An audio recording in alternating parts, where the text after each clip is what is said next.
A principal acusação, digamos assim, que é feita ao Aaron Sorkin é que os filmes dele costumam ser muito bons de ouvir, porque ele escreve diálogos muito interessantes, ele é primeiramente um roteirista e só depois virou diretor, mas que não são tão bons de olhar, porque ele não é um diretor que tem muita criatividade, muita inventividade e até sensibilidade visual, estética. Então os filmes acabam sendo meio desinteressantes, meio aborrecidos do ponto de vista estético, mas que valem a pena por causa dos diálogos, principalmente, mas também por causa de todos os elementos do roteiro. E dentro desses diálogos dos filmes, normalmente o que as pessoas costumam apontar como algo que funciona melhor, e nisso eu concordo, é o fato de ele saber escrever diálogos que são espertinhos, assim, que não são necessariamente os diálogos mais naturalistas, mais convincentes do mundo, às vezes sim, às vezes não, mas mesmo quando não são convincentes, são diálogos que têm sacadas inteligentes, que têm trocações muito ásperas, muito afiadas. Isso vale tanto pro cinema, nos filmes que ele só roteirizou e não dirigiu, por exemplo, aqui tem vários exemplos, né? Dá pra citar A Rede Social, Moneyball, o Steve Jobs, quanto também depois, né, nos filmes que ele passou a dirigir e na televisão. Ele tem séries, por exemplo, como aquela série The Newsroom, com o Jeff Daniels, ou então no teatro também. Recentemente ele tava na Broadway com o Jeff Daniels de novo, numa adaptação de O Sol é para Todos, da Harper Lee. E eu preciso dizer que se você for assistir ao novo filme do Aaron Sorkin, que é o Being the Ricardos, você não vai, se você já tem essa opinião sobre o cinema dele, mudar de ideia. Então esse é um filme que sim, ele é mais aborrecidinho, ele é mais assim, beabá do ponto de vista estético, ele não tem grandes invenções, ou mesmo uma sensibilidade plástica muito apurada, mas o que se destaca são os diálogos, né, não tanto quanto na maioria dos filmes dele. Os diálogos aqui são um pouco mais irregulares, mas tem diálogos muito bons, mas também as interpretações dos atores e principalmente da Nicole Kidman. A história, pra quem não sabe, é a história de um dos casais mais famosos da época da Hollywood clássica, que era formado pela Lucille Ball, que era principalmente uma estrela, se tornou principalmente uma estrela da televisão, apesar de ela ter vindo do cinema. Ela era uma atriz meio que secundária de um estúdio que era a RKO, e o produtor e também ator Desi Arnaz, que aqui é vivido pelo Javier Bardem. E aí, principalmente, né, esse filme, a estrutura dele é uma estrutura bastante interessante. Isso tem a ver com o roteiro do Aaron Sorkin, obviamente, porque o roteiro é estrutura, diálogos e tom, atmosfera. Vai seguir uma semana da produção de um episódio específico da série I Love Lucy, que foi a série que, de acordo com o filme, fazia cerca de 60 milhões de espectadores só nos Estados Unidos e que levou a Lucille Ball para o status de estrela máxima do país. E nesses 7 dias tem um episódio específico, como eu falei, que está sendo produzido, então a gente acompanha ali, né, os bastidores da produção do episódio, tem várias situações ali na sala de roteiristas, e é claro, né, isso é um assunto do qual o Aaron Sorkin tem bastante informação, um assunto que ele conhece muito, como funciona uma sala de roteiristas, mesmo que seja uma sala de roteiristas antiga ali, dos anos 50, mas ele sabe como que é, e toda aquela dinâmica, todos aqueles confrontos, todas aquelas batalhas de ego, tudo isso é algo que o Aaron Sorkin utiliza muito aqui no filme, mas também, né, os bastidores pessoais das pessoas envolvidas. E tem duas questões principais aqui. A primeira é a desconfiança da Lucille Ball, né, vivida pela Nicole Kidman, em relação ao marido que supostamente estaria atraindo, né, que era um produtor cubano, que era cantor também, e que tinha uma vida muito boêmia, e claro que os horários deles não batiam muito, e que isso gerava muita desconfiança da parte dela, mesmo que ela se mostre no filme, na maior parte do tempo, uma pessoa bem madura e uma pessoa que consegue respeitar bastante a privacidade dele. E a segunda questão é uma investigação que começou a acontecer. Essa é a época do macartismo. O que era o macartismo? Era a perseguição institucionalizada nos Estados Unidos aos comunistas. Então existiam meios legais pelos quais o FBI realmente trabalhava para incriminar pessoas. E quando eu falo incriminar, é porque nem sempre era só investigar quem era comunista para prender, ou então para promover uma campanha de difamação que acabava com a carreira das pessoas, e às vezes até pegar alguma brecha para lutar contra, para perseguir desafetos e fazer com que as pessoas, virar a opinião pública, para que as pessoas achassem que aquela pessoa era comunista, era uma vermelha, uma ameaça vermelha dentro do país. E aí, claro, como eu falei, começar uma campanha de difamação e de boicote àquela pessoa. Antes de eu seguir para os pontos mais importantes do filme, é importante abrir um parênteses aqui, porque eu falei da sala de roteiristas, que o elenco de Being the Ricardos é um elenco espetacular. Tem vários atores coadjuvantes ali. Eu fiquei feliz que tem, por exemplo, né, né? Só pra citar um exemplo, o J.K. Simmons, que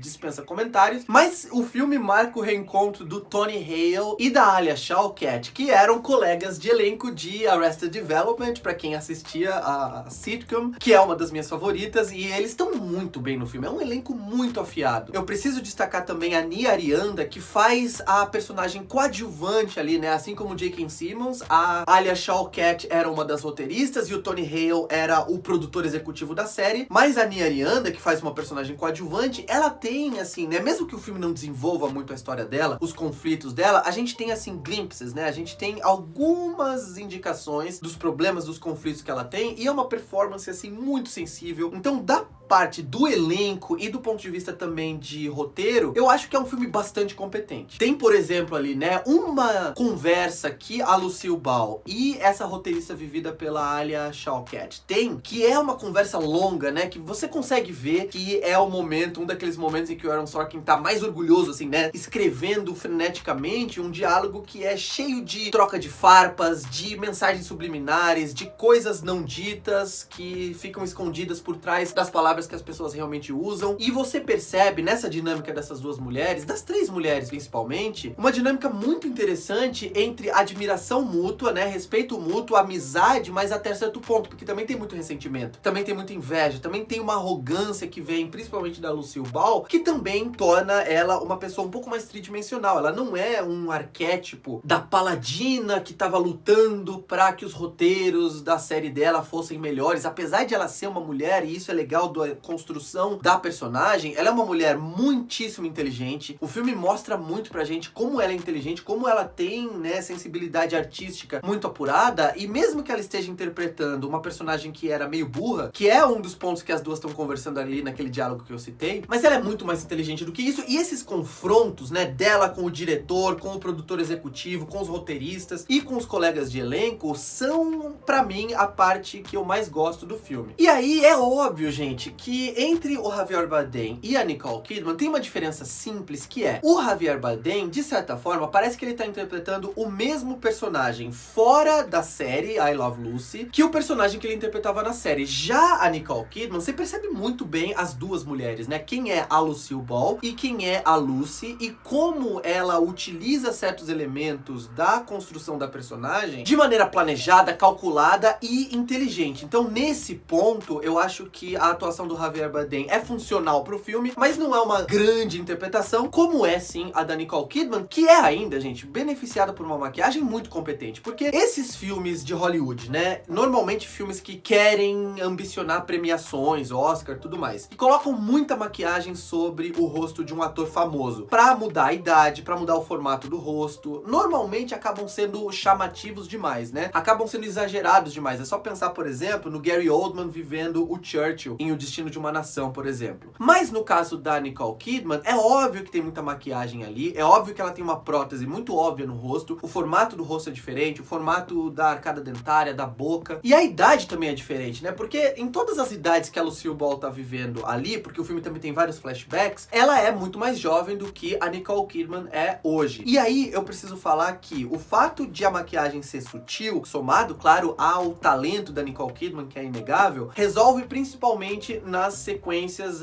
que se passam naquela produção daquele episódio, porque a Lucille Ball já tinha passado dos 40 anos, então a diferença de idade não é tão grande. A Nicole Kidman, obviamente, por melhor que ela seja, por melhor que a maquiagem seja, não convence como uma moça de 30 anos nos flashbacks ali, né, na época dela da RKO. Porém, é sim uma interpretação que segura o filme em vários momentos, inclusive nos momentos em que ele dá uma caída, em que ele se torna um pouco mais convencional. Como reconstrução de época, o filme é eficiente, ele fala assim, né, ele faz a gente pensar em várias questões que eram problemas na época, problemas, por exemplo, né, do fato de ela ser casada com um cubano, e aí quando ela vai sugerir lá que ele seja o parceiro dela de cena, tem os executivos falando que é um absurdo, né, que uma mulher americana seja vista na televisão casada com um não americano, apesar de ele ser americano, mas nascido em Cuba. Ou então o fato, né, de um dos problemas principais do filme, que é o fato de ela estar grávida, e aí tem toda aquela questão de não poder mostrar uma mulher grávida na televisão, porque aí os americanos vão pensar, nossa, mas como que ela fez esse filho, né? Eles vão começar a voltar a fazer uma retrospectiva, se ela tá grávida, então o que que eles fizeram antes pra que isso acontecesse? E é um absurdo completo, mas que a gente sabe que era uma campanha, né, de um moralismo absurdo que tinha no cinema e na televisão americanas naquela época. Os cenários são muito competentes, apesar de esse ser um filme, como costumam ser os filmes do Aaron Sorkin, um pouco menor, né? Ele tem cenários mais limitados ali no estúdio, ele não é um filme que tem vários cenários suntuosos, são cenários mais limitados, mas que fazem uma reconstrução de época obviamente competente. A fotografia meio sépia, né, meio amarronzada, é interessante, mas é meio lugar comum pra gerar ao mesmo tempo nostalgia e também uma realidade um pouco maior. E tem uma estratégia narrativa pra encerrar esse vídeo que o Aaron Sorkin usa, que é a estratégia de usar ao longo do filme. O filme começa assim, termina assim, e tem vários momentos no meio do filme que isso acontece, em que, numa espécie de falso documentário, alguns atores vêm pra tela, né, falando com a tela como se estivesse num documentário mesmo, talking heads, né, cabeças falantes, sempre aparecem comentando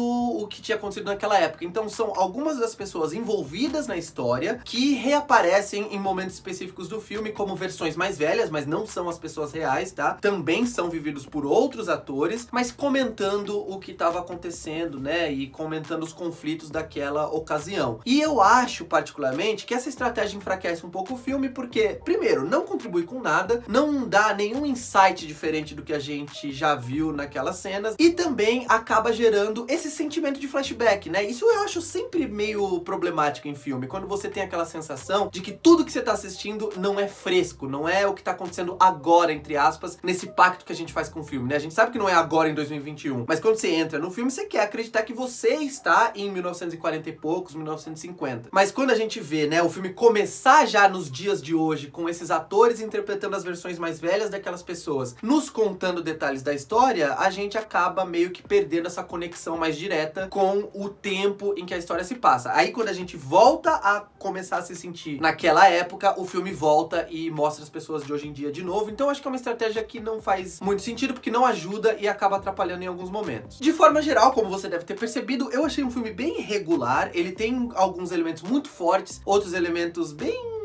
lugar comum, então não é um grandíssimo filme. Eu nem acho que é um dos melhores filmes do Aaron Sorkin como diretor, porque eu gosto mais do Set de Chicago, por exemplo. Mas eu acho que vale a indicação, né, pra vocês, e também acho que a Nicole Kidman merece todos os elogios do mundo, porque é uma atuação soberba de uma atriz idem. O filme vai estrear em dezembro na Amazon Prime Video, inclusive aqui no Brasil. Se vocês assistirem, quando vocês assistirem, venham aqui dizer o que vocês acharam, gostaram, não gostaram, concordam ou discordam dos pontos que eu apresentei nessa crítica, e não se esqueçam de curtir esse vídeo, se inscrever no canal, e por hoje eu vou ficando por aqui. Um abraço, tchau!